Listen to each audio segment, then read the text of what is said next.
Il n'y a pas de grande surprise à ce que Armageddon Time, le nouveau film de James Gray, observe à distance les années d'enfance et l'entrée dans l'adolescence du jeune James Gray, rebaptisé pour les besoins du film Paul Graff, interprété par Banks Repeta. Le film se déroule sur 2 mois qui ont marqué un point de bascule dans la vie du cinéaste. D'abord parce que l'action coïncide avec le passage de l'équivalent américain de notre cours élémentaire au collège, et parce que le film compile des moments qui, inévitablement, vu l'âge du personnage, constituent les ruptures successives qui marquent le passage d'un âge, l'enfance, à un autre, l'adolescence. Le film questionne de plusieurs manières. Comment l'adulte James Gray, devenu cinéaste, observe le jeune James Gray lorsqu'il s'éveille à la rudesse du monde et comment le jeune James Gray va déployer des stratégies pour s'arranger avec ce monde. Autre question, soulevée par Armageddon Time, comment James Gray se souvient des souffrances vécues à cette époque et comment a-t-il su transformer ces cassures en moteur de l'existence? C'est sous l'angle de la chronique que la mémoire prend corps à l'image.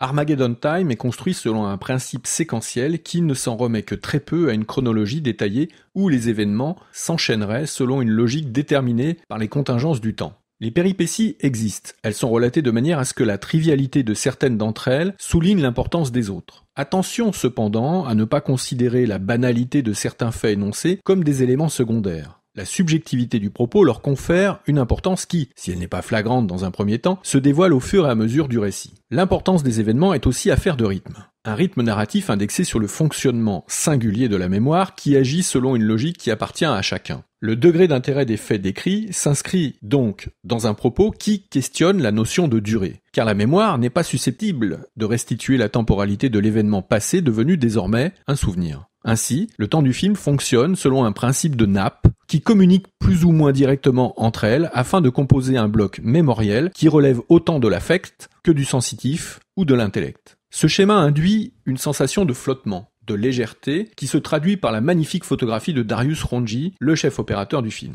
La mémoire pensée par James Gray se transforme petit à petit en un théâtre sur la scène duquel se produisent des personnages disparus. Armageddon Time est donc avant tout un film qui convoque un imaginaire très américain, on pense à Hopper parfois, qui est hanté par le fantomal. Le film est un théâtre des illusions, un espace magique où renaissent les éléments d'un passé qui arpente les territoires du traumatique et de l'affectif. Il en résulte une autre manière de revisiter certaines obsessions propres à l'auteur qu'est James Gray. Les films du cinéaste sont généralement l'expression d'une pensée qui se manifeste dans un classicisme formel trompeur. Car si on a souvent comparé James Gray à des auteurs, on peut penser à Coppola, par exemple, pour son travail sur la sphère familiale, il ne faut cependant pas perdre de vue que l'objectif cinématographique de James Gray n'est pas de copier le cinéma des autres, ou de s'y référer pour revendiquer une filiation esthétique ou thématique avec de glorieux aînés. Il est question plutôt pour James Gray de revisiter les cinéastes classique pour en tirer quelques leçons et envisager de produire un acte cinématographique très contemporain. Le cinéma classique est considéré par James Gray comme un socle, un camp de base pour partir vers de nouveaux horizons plastiques. Ainsi, ce rapport au passé, celui de la famille pour ce qui est du sujet d'Armageddon Time, ou celui du cinéma pour ce qui est de la forme